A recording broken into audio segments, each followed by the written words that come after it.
Birodar, hasbunallohu va ni'mal vakil deyishni o'rgan. Yuragingdan chiqsin. Ishonib turib ayt. Odam bolasi dunyoda yashar ekan, albatta xavotirga, mashaqqatga, vahimaga, qo'rquvga duch keladi. Bularning hammasini oldida sobit turishlikka insonning toqati yetmaydi. Chunki inson ojiz, inson zaif qilib yaratilgan.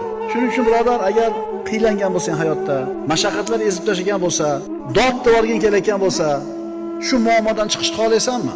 Hamma narsaning ishi, hukmi o'zini qo'lida bo'lgan Allohga topshirishing. Uni o'ziga tavakkul qil. Seni shioring hasbunallohu va ni'mal vakil bo'lsin. Allohning o'zi kifoya bizga.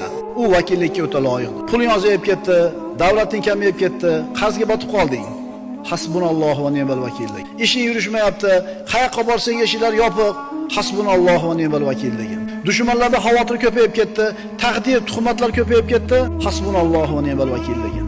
Robbimiz o'zi bizga kifoya, u vakillikka o'ta loyiq.